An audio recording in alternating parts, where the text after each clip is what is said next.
Épisode du vendredi 17 novembre. Mon nom est Martin Simon avec un C et vous écoutez F1 Podcast. Pour vous aujourd'hui, retour sur la première soirée difficile pour la Formule 1 à Vegas et je débute comme à l'habitude avec l'actualité. Tout d'abord, dans l'actualité, on vous en parlait depuis quelques semaines sur les intentions du géant américain General Motors de rejoindre les rangs de la Formule 1, non seulement en tant que partenaire du groupe Andretti, mais aussi en tant que fournisseur constructeur de groupes motopropulseurs. Eh bien, voilà que ces intentions ont été soulignées à la FIA. On a fait les démarches afin de devenir un fournisseur à compter de la saison 2028. Donc, est-ce que c'est des bonnes nouvelles pour la Formule 1? Oui, c'est des bonnes nouvelles, mais c'est aussi des bonnes nouvelles pour le groupe Andretti. Le groupe qui a posé sa candidature, qui a été retenue par la FIA. Il reste maintenant à attendre l'approbation des 10 équipes de Formule 1. Eh bien là, on pose souvent la question, quelle est votre valeur que vous voulez apporter au championnat du monde? Eh bien maintenant, Andretti peut rajouter dans ses réponses, j'apporte un manufacturier américain géant de l'industrie automobile, GM, et je serai non seulement une écurie de Formule 1, mais je serai aussi un constructeur à part entière. Donc, on vient apporter cette valeur-là. Pour l'instant, ça n'a pas impressionné les équipes. Je retenais les commentaires justement de Toto Wolff qui disait « C'est bien beau, bravo pour GM si vous voulez rejoindre la Formule 1, bravo Andretti si tu as ton moteur GM, mais montre-nous les chiffres. Qu'est-ce que ça va nous donner, ça? Quelle valeur ça représente, ça? » Là, c'est le temps, on le sait depuis le début, c'est le temps de parler de chiffres. Donc là, on dit « C'est bien beau, tu fais les démarches, tu apportes lui, mais nous autres, ça nous montre pas quel argent ça va mettre dans nos poches. » Donc, c'était un peu la même version du côté de James Vowles pour Williams. Ce qui se joue là, en gros, c'est qu'on a un partage quand on finit à certaines places au championnat. Si on termine premier au championnat du monde de la Formule 1, eh bien, ça donne 14% des partages de revenus. Donc, on prend normalement, ce qu'on fait, c'est que du côté de la Formule 1, on prend ce qu'on a rapporté durant l'année. On sépare ça on peut dire plus ou moins en deux. Normalement, ça tourne aux alentours de 45-47% de ce qu'on a rapporté. Donc, on sépare ça à 47%. Et ensuite, ce pourcentage-là est séparé à travers les équipes. Il y a des taxes aussi. Il y a une taxe de 5% qui est prise par Ferrari à cause de leur histoire dans le sport. Si vous voulez tout voir ça en détail, on a un article là-dessus sur notre page Facebook. Mais pour vous faire une histoire courte, ce fameux partage de revenus-là, selon les bonus de performance à la fin d'une saison au championnat des constructeurs, eh bien, ce qui est construit là-dedans, c'est qu'on donne 14% à l'équipe qui finit première et 6% à l'équipe qui finit dernière, ce qui donne une somme aux alentours de 60 millions de dollars ou un peu plus que ça. Ce qu'on veut garantir dans les 10 équipes, là, dans les négociations, ce qu'on veut garantir, c'est que, admettons qu'une équipe terminerait dernière, donc admettons que Haas, présentement, qui est l'équipe au dernier rang, terminerait dernière une fois que Andretti serait rendu dans le championnat. Eh bien, là, on aurait 11 équipes. On veut s'assurer que la dernière position continue d'amasser 60 millions. Personne ne veut rien perdre là-dedans. On ne veut pas séparer des profits. Donc, on veut que tout reste pareil, que les montants ne font que monter et non descendre. On ne veut pas séparer la part du gâteau, donc avoir une partie de moins juste parce que Andretti rejoint la Formule 1. On veut qu'il apporte quelque chose. Donc, il faut qu'il apporte une somme qui est suffisamment grande pour que les partages de ces revenus-là demeurent pareils. Donc, on y va avec la dernière position, que la dernière position ne descende pas en bas de 60 millions. L'enjeu est vraiment là présentement. C'est là, le nerf de la guerre, il se joue là. Donc, qu'est-ce qu'Andretti peut proposer? Il y a aussi la valeur des équipes. On ne veut pas faire déprécier la valeur des équipes. Ça coûte 250 millions rentrer en Formule 1. On sait que des groupes d'actionnariat comme Alpine, justement, ont vendu des parts à un groupe et puis pour des infimes pourcentages, on a payé aux alentours de 250 millions. Donc, on ne veut pas donner une équipe complète en Formule 1 pour un montant qui est si bas que ça. Donc, c'est toute cette partie-là qui est présentement sur le champ de bataille pour savoir qu'est-ce qu'on a à présenter, qu'est-ce qu'on a à apporter au championnat qui va vraiment venir être constructif pour le futur de la Ligue en tant que telle. Eh bien, à ce moment-là, oui, c'est un pas en avant. Là, maintenant, on a GM, on est plus fort en négociation. On a aussi le fait qu'on apporte quelque chose, mais il va rester toutes ces petites négociations-là à se faire dans les prochaines semaines, peut-être même les prochains mois. On pourrait même peut-être étirer ça à les prochaines années, mais c'est en là qu'on est rendu. Une chose est sûre, c'est que ça demeure on s'en va dans la bonne direction. On ne fait pas juste parler, on montre des choses concrètes. GM, c'est pas juste un nom sur une maquette d'une voiture où ce qu'on a inscrit Cadillac. Maintenant, on montre qu'on est sérieux. on fait les pas en avant, on veut construire un moteur, donc on veut pas juste rentrer en Formule 1 et puis mettre notre nom sur la voiture à compter de 2028. On veut faire partie à part entière, se battre contre les gros manufacturiers parce que c'est surtout ça que maintenant Andretti offre au championnat, c'est de dire, moi, je vais offrir une bagarre lors des week-ends. On va avoir Ford qui va être avec Red Bull à compter de 2026 contre GM. On va avoir Honda qui va se battre là-dedans. On a Mercedes qui est déjà là. On a Ferrari.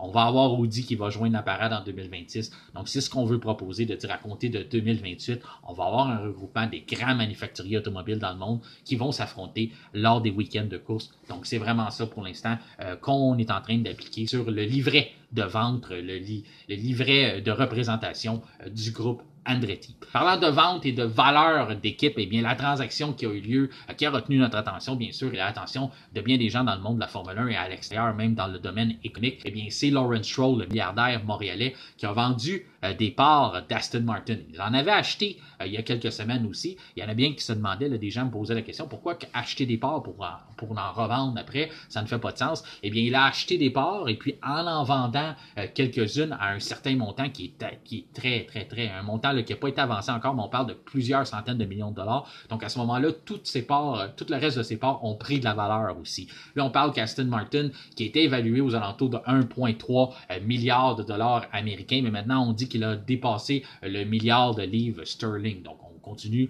d'augmenter la valeur. Donc, c'est tous les parts de l'entreprise. Donc, tout ce que Lawrence Stroll détient, même s'il en a vendu une infime partie, mais ce qui lui reste vient de prendre de la valeur avec tout ça. Donc, encore là, on n'est pas inquiet pour Lawrence Stroll. C'est un homme d'affaires aguerri. Donc, quand il fait des transactions comme ça, normalement, ça va dans le bon sens. Ça va aussi dans le bon sens pour lui, son portefeuille, pour sa famille, son héritage, mais ça va aussi dans le bon sens pour l'industrie de la Formule 1, pour l'écurie Aston Martin, pour le sport en tant que tel. Donc, c'est toutes des bonnes nouvelles parce que ceux qui se sont portés acquéreurs de ces parts-là, eh bien, c'est Arctos. Arctos, eux, pour vous donner une petite idée, ils sont pas à leur première participation dans le sport ou dans une équipe sportive quelconque.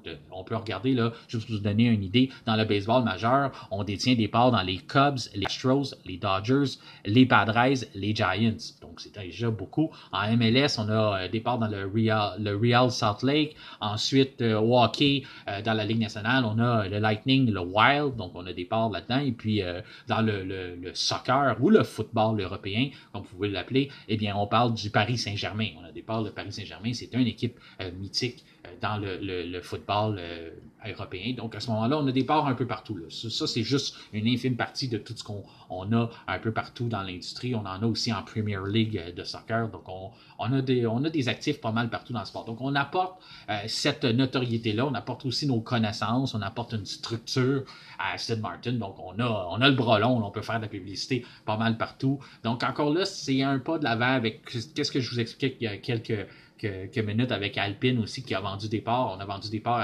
à des personnalités connues. Donc, ça vient vraiment se joindre à toute cette espèce de mouvement-là qui fait que de plus en plus de grandes sociétés ou de grandes personnalités veulent se joindre au mouvement de la Formule 1. Donc, quand je vous dis, c'est bon autant pour l'industrie que c'est bon pour le sport, ça va être à suivre dans les prochaines semaines, dans les prochains mois. C'est surtout à la fin de l'année qu'on parle de finaliser cette transaction-là. Est-ce qu'il va y avoir d'autres actionnaires qui vont pouvoir acheter? On sait qu'il y avait une entente avec avec ses partenaires commerciaux. Donc, les partenaires qu'on avait présentement chez Aston Martin, on pouvait se procurer des parts aussi de la compagnie. Je pense que ça se termine d'ici la fin justement de l'année, qu'on peut acheter un certain montant. Donc, ce ne serait pas surprenant de voir Aramco acheter une petite part d'Aston Martin aussi avant la fin de la présente saison. Donc, ça va être à suivre. Mais tout ça, c'est des bonnes nouvelles parce que à toutes les fois qu'il y a une transaction comme ça, qu'on vend un pourcentage de l'entreprise, à des montants qui sont très élevés par rapport à ce qu'on avait payé. Là, Lawrence Stroll, j'ai pas les chiffres exactement devant moi, mais on avait payé un peu plus de 100 quelques millions pour le nom Aston Martin, puis on avait payé environ 115 millions dans le temps quand on avait voulu racheter l'industrie de Force India. Ça, on parle pour avoir la compagnie au complet, avoir le nom de l'écurie au complet. Puis là, en ce moment-là, on est en train de vendre ça pour des centaines de millions pour des petits pourcentages. Donc, ça fait augmenter la valeur. Toutes des bonnes nouvelles. C'est ce qui conclut l'actualité. Maintenant, passons au Grand Prix de Las Vegas.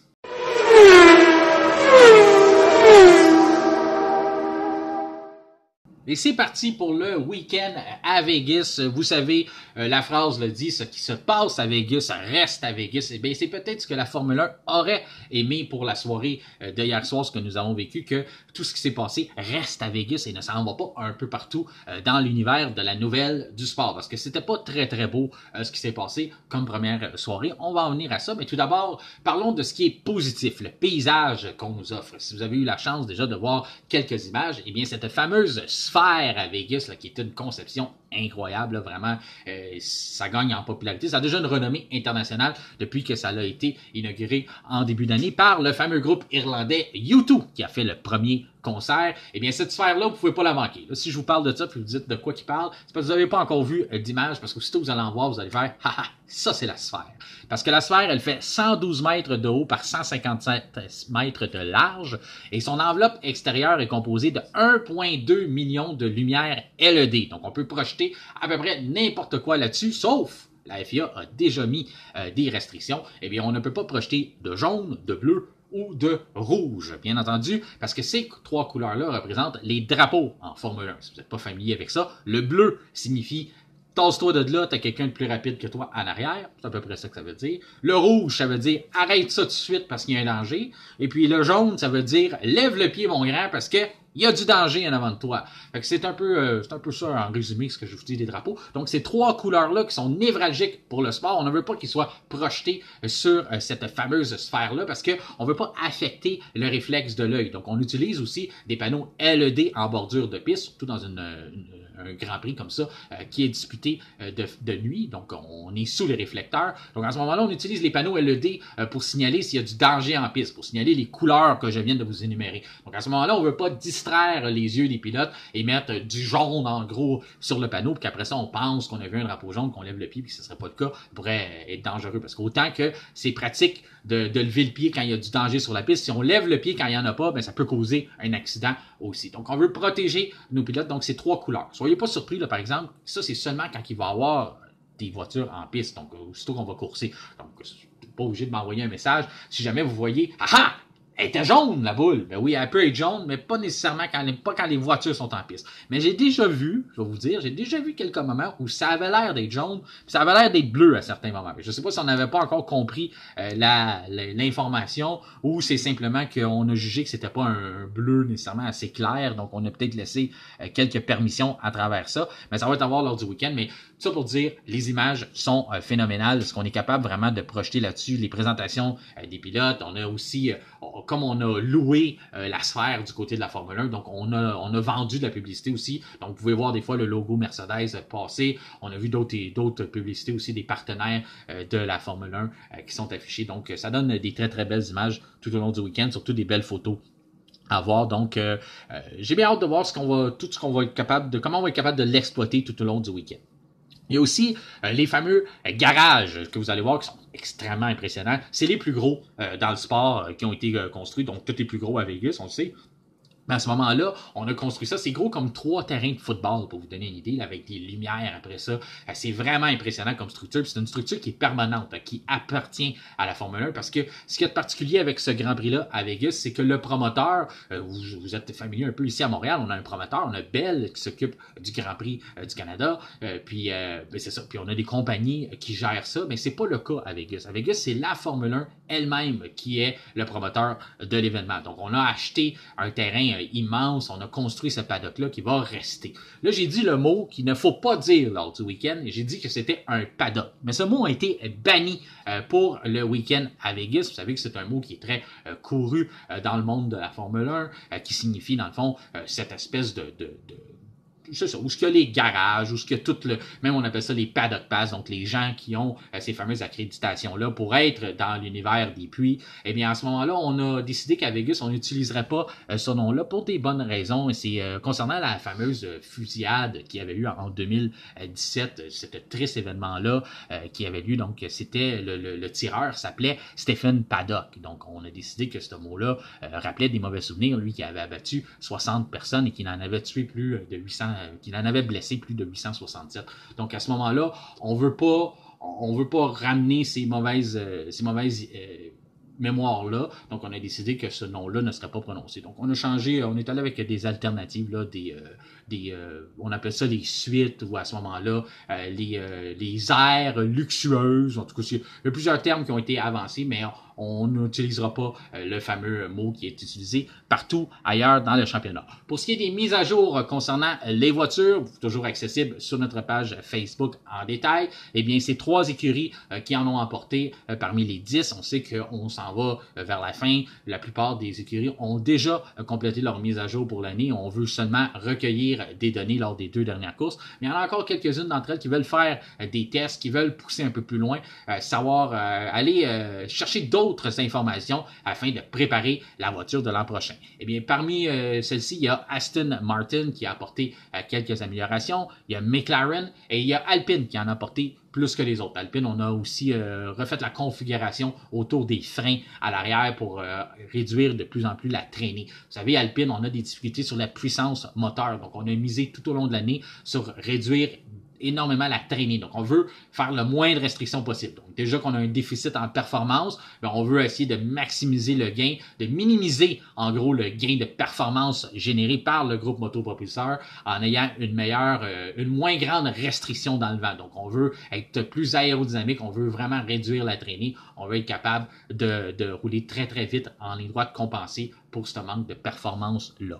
Du côté de Haas, eh bien, on annonce qu'on fait un pas en arrière. On avait fait un rare pas en avant lors du Grand Prix au Texas, le dernier Grand Prix aux États-Unis, le 2e de la saison, l'avant-dernier avant qu'on arrive à Vegas. Donc, c'était encore un Grand Prix à domicile pour eux. On avait décidé de présenter notre modèle B de la monoplace, donc une réforme. On voulait s'en aller du côté de la technologie de Red Bull. On avait misé beaucoup là-dessus. Vous savez, Haas, c'est pas la première fois que j'en parle, mais on n'a pas amené beaucoup d'améliorations au cours de la saison. Donc, c'était une des rares et puis c'était une assez grosse enveloppe de mise à jour qu'on avait présentée. Mais là, on dit que ça fonctionne pas. Du côté de Nico Hülkenberg, un de leurs pilotes, le numéro 27, eh bien, lui, il mentionnait qu'il n'est pas content des résultats et il préférait l'ancienne voiture. Donc, pour le week-end, il retourne à l'ancien concept. Donc, il retourne au concept original qui est plus tiré sur les traits de la Ferrari. Et puis, du côté de Magnussen, lui, il dit qu'il est à l'aise avec la nouvelle voiture. Donc, lui, il va garder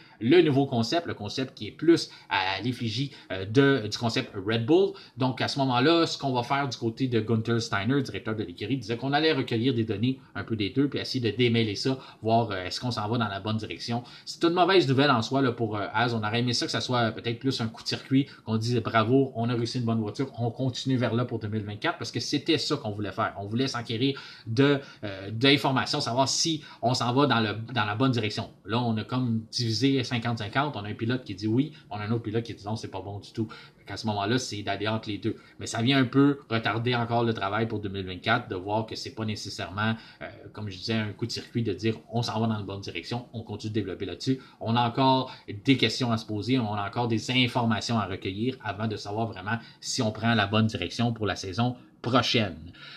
Là, comme je vous disais, ça a commencé difficilement. On aurait aimé que ce qui se passe à Vegas reste à Vegas. Eh bien, c'est que lors de la première séance, 9 minutes exactement après qu'on a envoyé les voitures en piste, là, ce fameux circuit qu'on prépare depuis des années, qu'on nous montre, qu'on a fait de la publicité, qu'on a eu le droit à des photos, des vidéos, on a tout eu le droit, là, c'était finalement le temps de passer à l'action, d'envoyer les voitures en piste, et 9 minutes après, boum, tout arrête. Pourquoi tout arrête? Eh bien, c'est parce que les bouches de drainage, ou comme nous on appelle ça, les canals, on peut dire ça, le couvert de canal, eh bien, était mal soudé. Donc, ce serait la Alpine de Esteban Ocon qui aurait fait soulever, vous savez, maintenant avec l'effet de sol, l'aspiration des voitures. Donc, l'aérodynamisme est parti entièrement, pratiquement par là. Donc, il y a beaucoup d'aspiration au-dessus des voitures. Je pense qu'on a sous-estimé ce phénomène-là et on avait mal soudé ces fameux couvercles-là. Eh bien, Esteban Ocon en a délogé un, et puis après ça, c'est par la suite, c'est quand la Ferrari de Carlos Sainz a passé, eh bien lui, il l'a aspiré, et puis son moteur a arrêté d'un coup sec, là, tout a arrêté, ça l'a déconnecté la batterie, c'est venu maganer aussi la cellule de sécurité, le châssis, endommager la batterie, endommager la chambre à combustion, donc le groupe motopropulseur au complet. Donc la liste est très très longue de tout ce que cela a brisé. Plusieurs millions de dollars, ou sinon centaines de milliers de dollars. On frôle le million avec le nombre de dommages qu'on a provoqué sur sa monoplace. Donc, à ce moment-là, c'est venu mettre aussi un terme à la séance parce qu'on ne voulait pas que le phénomène se produise ailleurs. Donc, à ce moment-là, après 9 minutes en piste, on a décidé d'agiter le drapeau rouge et de canceller cette fameuse séance d'essai libre-là, donc la première. Là, la deuxième, quand c'est venu le temps de la commencer, qui devait normalement débuter aux alentours de 3 heures du matin, et bien là, on a décidé, 3 heures du matin, heure locale du Québec, et bien on a décidé de la mettre plus loin. Donc, parce que là, on avait énormément de travail à faire sur la piste. Il fallait qu'on fasse des travaux, venir refaire couler mettre de l'asphalte, refaire des soudures. Donc, il y avait énormément de travail à faire et il fallait trouver une solution aussi pour être sûr que ça ne se reproduise pas. Donc, à ce moment-là, il y a eu des délais qui ont été assez longs. On s'est ramassé qu'on a fait la deuxième séance de libre. On a commencé à 5h30 du matin, heure du Québec, 2h30 du matin, heure de Vegas. C'est venu causer des complications aussi. On a une entente avec la ville, comme quoi on va réouvrir la rue pour la circulation dans le jour. Donc, on était supposé ouvrir ça à 4 heures du matin. Donc, on nous mettait sur un temps limité. On avait aussi tous les partisans qui étaient là. Il y en a certains qui avaient payé jusqu'à 800$ pour voir ces séances d'essais libres-là. Mais à ce moment-là, aussi, on leur a dit de se retourner à la maison. Donc, il n'y avait pas de partisans dans les estrades. Donc, imaginez, là, tout l'argent qui a été mis là, tout ce qu'on a vendu, tout ce qu'on a voulu attirer envers Vegas, on se ramasse à faire 9 minutes d'essai libre, retourner tous les partisans à la maison, puis tourner ça à 2h30 du matin avec des gradins vides. C'est vraiment pas le début qui était espéré. Pourquoi qu'on a retourné les gens à la maison? Bien, il y a deux lignes de pensée. Moi, j'ai cru que c'était surtout à cause du trafic, parce qu'on veut éviter les bouchons de circulation pour la population. Donc, les résidents qui sont là justement à l'année longue, nous autres, on veut essayer de nuire, de moins nuire possible, de minimiser les impacts que le Grand Prix a, même si pour l'instant ça a été, on s'entend, on a dérangé beaucoup avec les constructions, on a refait l'asphalte, tout ça depuis des années, donc les gens en ont pas mal assez entendu parler du Grand Prix, ils ont hâte que ça soit terminé. Et bien en ce moment-là, on veut minimiser les impacts aussi, on veut pas nuire à la circulation, donc c'est pour ça qu'on rouvre les rues autant pour le tourisme, les taxis, les gens qui veulent se rendre travailler, puis aussi, on voulait retirer les partisans qui étaient là, les centaines de milliers de partisans qui sont regroupés,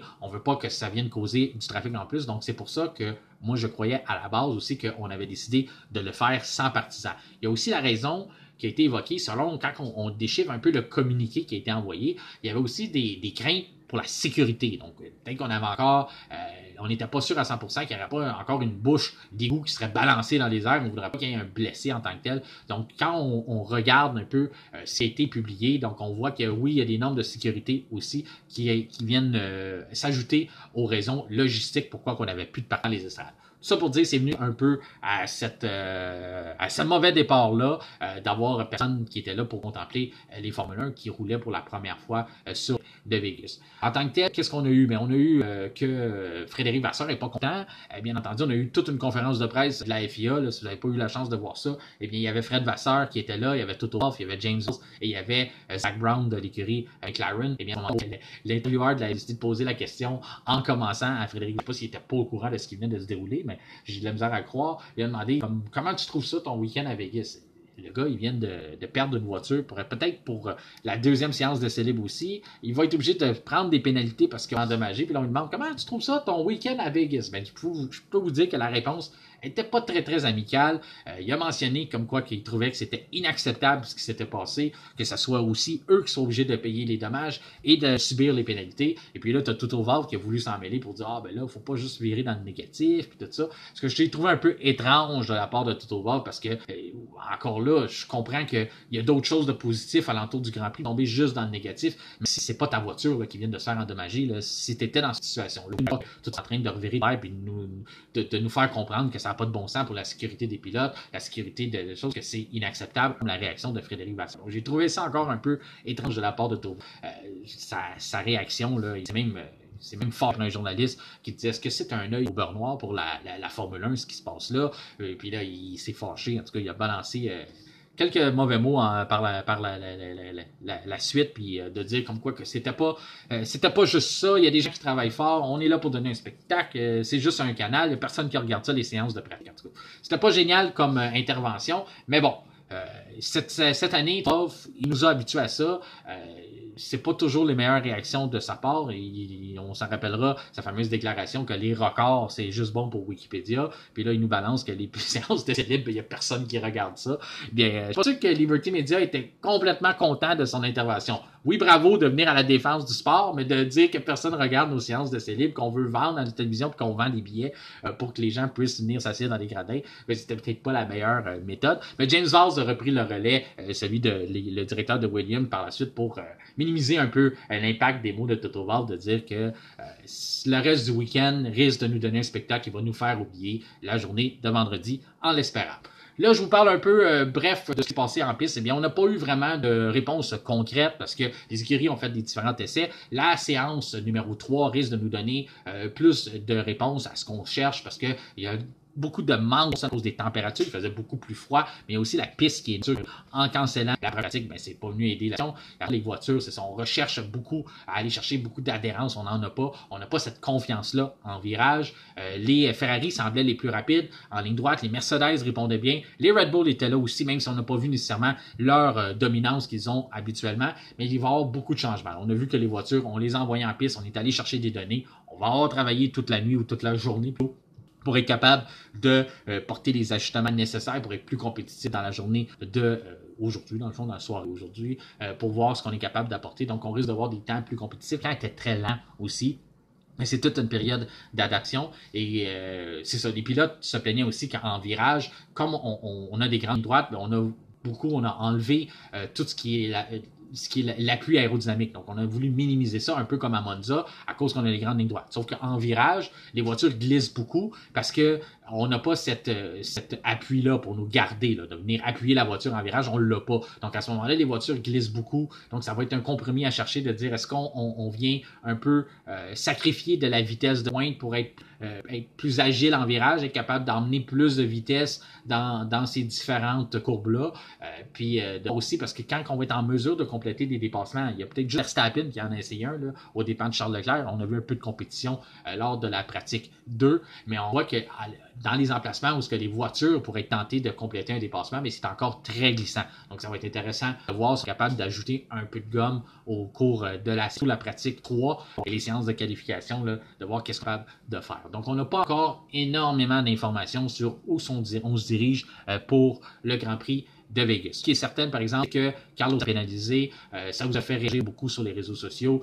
Moi, pareil, je partage votre opinion. Je trouve que c'est pas de bon sens que Ferrari soit obligé d'assumer les dommages. Et ça a encore moins de bon sens que Carlos Sainz est pénalisé, doit partir dernier pour quelque chose qui n'est vraiment pas de sa faute. C'était une erreur de la Formule 1, de la FIA. On a décidé de faire des opérations mercredi plutôt d'inspecter le circuit. On a fait une cérémonie d'ouverture. Bravo, encore une fois, pour le spectacle, le résultat, ce que ça a donné. Sauf est-ce qu'on a compromis la sécurité des pilotes à ce moment-là pour faire un spectacle. Ça, c'est le côté qui est plutôt dommage. On a aussi compromis le spectacle qui est faire à des partisans qui avaient payé des sommes pour être là lors de la journée, de voir ces deux séances de célèbres-là. Donc, on a aussi compromis leur spectacle en les renvoyant à la maison parce qu'on a décidé de ne pas faire les inspections comme on les fait d'habitude le mercredi. Donc, tout ça qui rentre en ligne de compte qui est un peu dommage. Le fait de la pénalité aussi, selon l'explication, on a essayé de venir peut-être atténuer un peu l'impact de la pénalité, d'essayer de négocier, voir si on ne pouvait pas lui en donner une plus basse. Mais selon Zach Brown, les demandes ont été faites parce que la FIA n'avait pas le ressort de dire on annule la pénalité ou on n'en donne pas. Selon le livre de règlement, on était obligé d'en donner une. Mais on s'est tourné vers les 10 écuries pour demander est-ce qu'on peut donner un allègement à Ferrari ou à Carlos Sainz. Et selon les dires de Zach Brown, directeur de l'écurie McLaren, il y aurait une écurie quelque part qui n'aurait pas voulu donner cet allègement-là. Donc, à vous de trouver qui aurait pu faire ça. Est-ce que c'est Mercedes qui est proche au classement, même si on a quand même une bonne distance avec Ferrari? Est-ce que c'est Aston Martin qui a Fernando Alonso en compétition avec Carlos Sainz au championnat des pilotes? Donc, ça reste à voir, il va y avoir des spéculations. On ne saura vraiment jamais qui n'a pas voulu donner le coup de main à Ferrari. Une chose est sûre, c'est que ça ne semble pas être McLaren, Zach Brown. Pourquoi est-ce que Red Bull a fait ça? Encore là, on ne peut pas dire sans aucun doute que ce n'est pas eux, mais au championnat, on n'est pas proche nécessairement de Ferrari ou de Carlos Sainz. Il n'y a pas de danger avec eux. Donc, les deux candidats qui pourraient avoir fait ça, ça reste entre Mercedes et Aston Martin, mais on ne le saura vraiment jamais. Mais oui, je suis d'accord avec tout ce que vous avez écrit au cours de la journée. C'est très dommage de la part de la Formule 1 pour Ferrari en tant que tel, surtout pour Carlos Sainz qui n'avait rien à voir là-dedans. C'est ce qui conclut notre épisode du vendredi 17 novembre. Merci d'avoir fait confiance à F1 podcast. D'ici là, notre prochain rendez-vous sera lundi sur le retour du Grand Prix de Las Vegas. Et je vous souhaite un très très bon week-end de course en espérant que nous allons avoir un spectacle à la hauteur de la scène de Vegas.